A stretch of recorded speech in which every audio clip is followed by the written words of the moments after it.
वाकिफ़ है मतलब रैली क्यों निकाला है, एवरीवन नोज द मोटिव, है ना। जो यूपी पे एक गैंग रेप हुआ था, जो विक्टिम है मनीषा वाल्मीकि, उसका मतलब उसके जस्टिस के लिए हम लोगों ने रैली निकाला है। Because we believe that justice delay is justice deny, so we need justice as soon as possible. Because जो यूपी में ये घटना हुआ है, जो वहाँ का सीएम है Aditya Jogi, right, mister Yogi is there, right, जो उसके सरकार में BJP is having a slogan, वो लोग क्या बोलते हैं कि बेटी बचाओ। आई थिंक ये स्लोगन नहीं, एक थ्रेट है लड़की लोगों के लिए, हमारा औरत जो महिलाएं हैं उन लोगों के लिए एक थ्रेट है, बेटी बचाओ, you know, keep your daughter safe, yourself only, we are not going to take a responsibility of it. मतलब this is the concept what BJP is having right now. Because I being an daughter of someone and I being an mother of some you know like daughter, I am very insecure when I see that. जब हम लोगों ने ये gang rape के देखा, like we saw the photos videos, and specially when I see you know like जो बच्चे था मनीषा का, जो भाई आके स्टेटमेंट दिया कि उन लोगों को पूरा गांव में बंदी बना के रखा है, एंड व्हेन एसपी उन लोगों के घर पे जाके, डीएम वहाँ पे जाके उसको ताऊजी के ऊपर में छाती में लात मार के उसको गिरा दिया, एंड देन उन लोगों को एकदम लाइक बंदी बना के जैसा रखा है। यू नो, जस्टिस किसको मिलना चाहिए? जिसका रेप हुआ है उसको जस्टिस मिलना चाहिए, या जो जिसने रेप किया है उसको मतलब छुपाना चाहिए? ये तो उल्टा हो गया भाई। चलो हाँ, आके हमारा ही रेप किया, हमारे बच्ची का खुद का रेप किया, एंड आफ्टर दैट आप बोल रहे हो कि आप घर के अंदर घुस जाओ, जस्टिस मत मांगो, मीडिया से बात मत करो, you know you can't talk with any other political parties. What kind of justice is this? हम लोग we stay on a democracy country, हम लोग इंडिया में रहते हैं, right. So freedom of speech हमारा कॉन्स्टिट्यूशन राइट है, but their family is not getting that right also, their family is not getting justice only. So हम लोग चाहते हैं कि not only being an daughter of UP, we are not considering Manisha as a daughter of UP, but we are considering Manisha as daughter of India. So we want justice for her in any cost. And BJP का मैं और एक चीज़ बोलना चाहती हूँ, BJP राजनीति करते हिंदुत्व के लिए, right. They always have a you know like problem with Hindus and Muslims and everything, casteism. I just want to ask answer to the PM, because he is a PM and Amit Shah ji, when you are Hindu you are talking about the justice of the hindutva, right? So maybe I belong to a Hindu family only, I have born and brought up in Hindu culture only. जहाँ शमशान घाट में तो 5 बजे के बाद में तो कोई किसी को लेके ही नहीं जाते, तो आप लोगों ने सांझ में आफ्टर 5, आफ्टर 6, आफ्टर 7 आप लोगों ने उसका अंतिम संस्कार क्यों करवाया? I don't say that is अंतिम संस्कार ओनली। आप लोगों ने एविडेंस छुपाने के लिए you burn that you know like victims body and other thing. Why media's person, right, media is known as a backbone of a society. हमारा का यू नो लाइक भारत का यू नो चौथा स्तंभ है बोलते हैं मीडिया को। Why you people are tracing a number of media people, why any other person is not allowed to go inside that house? Not only house, अभी तो ऐसा घेराबंदी नज़रबंदी करके रखा है, you know that people are not allowed to enter that village only. Why?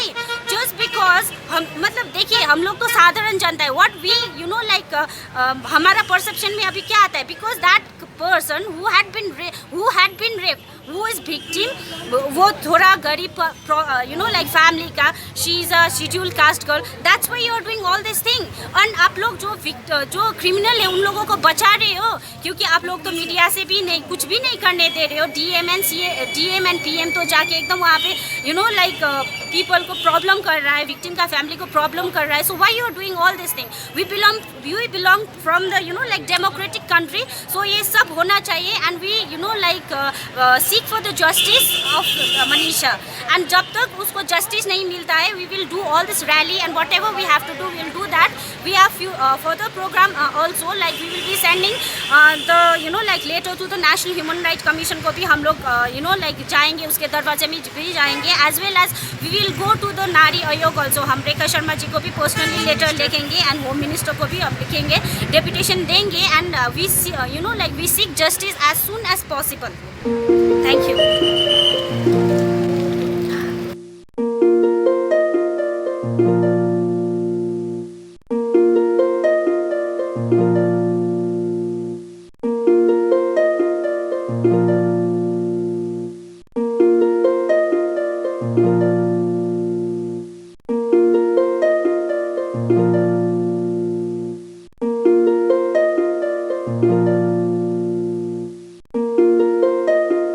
Thank you.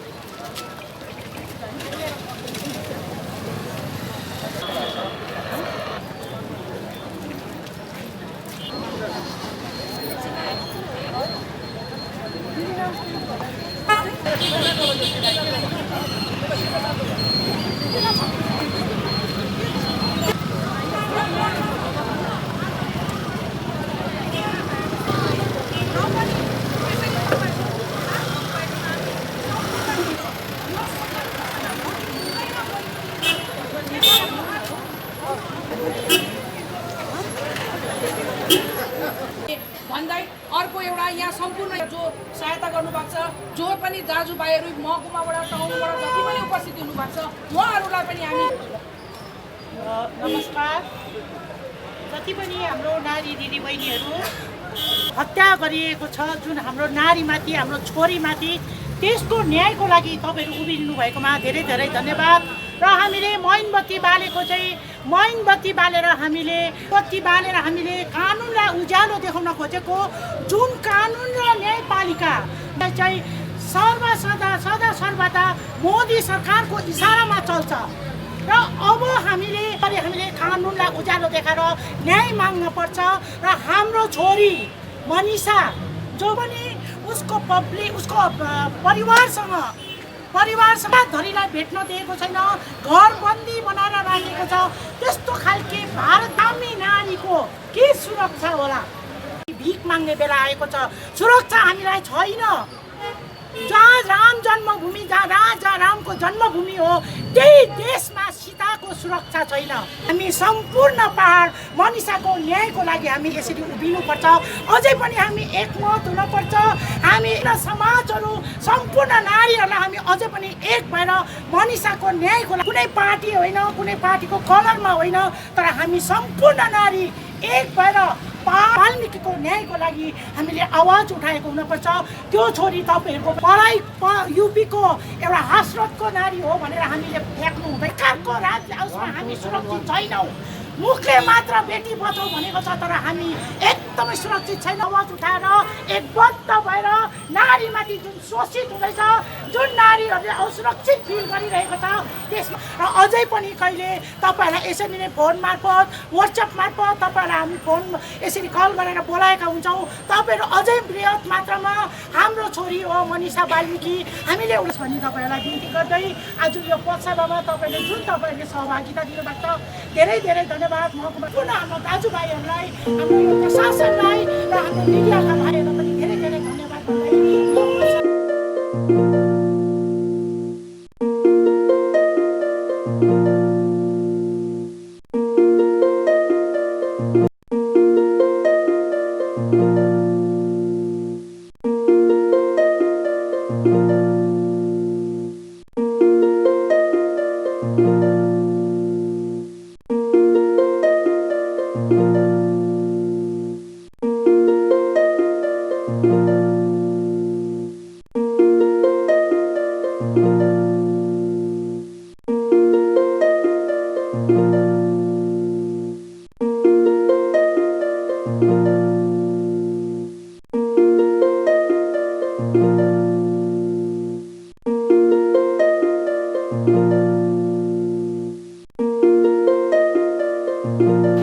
आज जुन यो हसरतमा एउटा काण्ड भएको थियो, जुन चाहिँ एउटा सामूहिक बलात्कार भएको थियो, त्यो सामूहिक बलात्कार जुन हाम्रो नानी मनिषा वाल्मीकिमाथि त्यो अमानवीय अत्याचार भएको थियो, त्यसको लागि हामीले एउटा मैनबत्ती बालेर भिख, एउटा सुरक्षाको भिख मागेका हौँ। र यो देशको कानुनलाई उज्यालो देखाएर अब यो हामीले पनि सुरक्षित हुनुपर्छ, नारीमाथि अन्याय हुनु हुँदैन भनेर कानुनलाई देखाउन खोजेको, जुन कानुन र न्यायपालिका चाहिँ एकदमै मोदी सरकारको इसारामा चल्छ। अब यो कानुन चाहिँ मोदी सरकारको इसारामा होइन, एउटा इन्डिपेन्डेन्टली, एउटा खुल्ला रूपले जुन नारीमाथि अमानवीय अत्याचार भएर जुन नारीको एउटा परिवार समेतलाई एउटा हिन्दू राष्ट्र हो, त्यो हिन्दू राष्ट्र अनुसार पनि उसले आफ्नो अन्तिम संस्कार गर्नु पाएन। उसको परिवारले त्यस्तो खालके अत्याचार गरेर जुन एउटा पुलिस एट्रोसिटी लगाएर एकदमै अमानवीय अत्याचार गरेको छ, यसको हामी घोर भर्त्सना गर्दछौँ। र पहाडको नारी पनि हाम्रो छोरीमाथि जुन अत्याचार भएको छ मनिषा वाल्मीकिमाथि, त्यसको लागि न्यायको लागि हामी सम्पूर्ण पहाडको नारी मनिषाको लागि न्यायको लागि उभिएका हौँ। र मनिषाले झट्ट न्याय पाउन पर्छ।